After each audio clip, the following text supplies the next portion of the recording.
The Second Age of Middle-earth. Sauron, a Dark Lord of immense power, forged rings of power.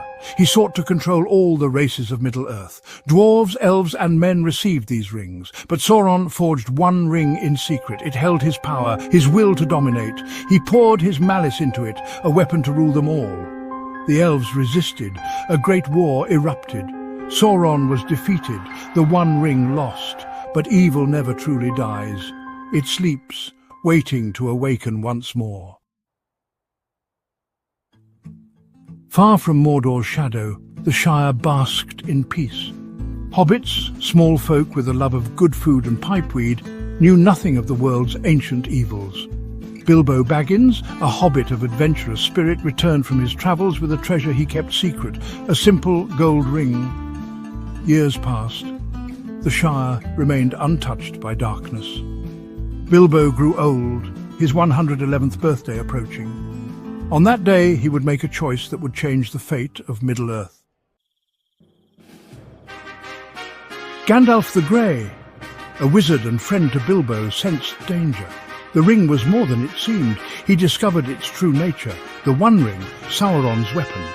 The Dark Lord was rising again, his power growing. Gandalf knew the ring must be destroyed. He urged Frodo, Bilbo's heir and the new ring-bearer, to leave the Shire. Their journey would be perilous, but the fate of Middle-earth rested on their shoulders. In the heart of Rivendell, an elven haven, a council was formed. Representatives from all the free peoples gathered.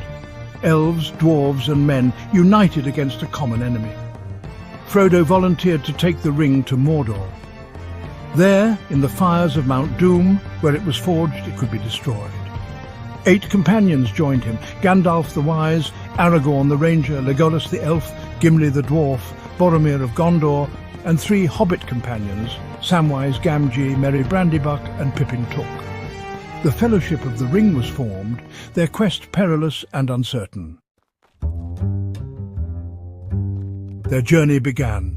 The Fellowship trekked through treacherous mountains and dark ancient mines.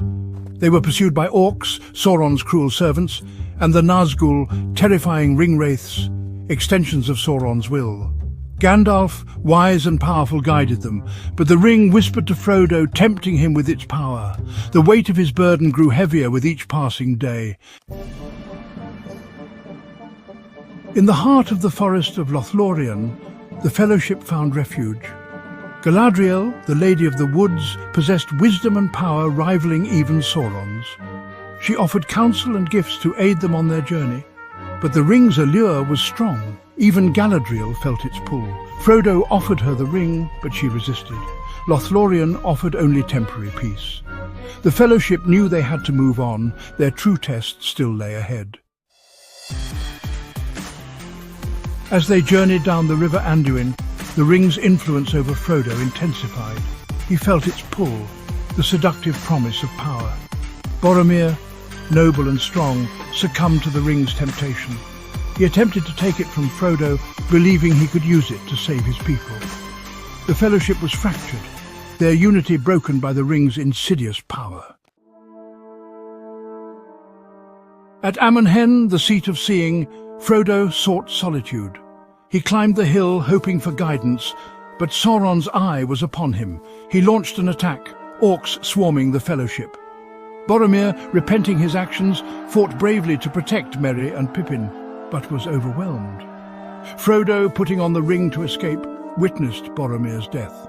The Fellowship was shattered, their quest seemingly doomed.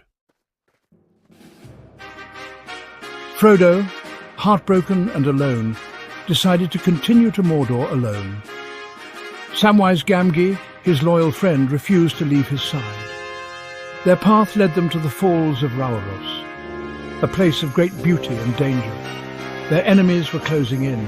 The fate of the Fellowship and Middle-earth hung precariously in the balance. The quest continued, fraught with peril, its outcome uncertain.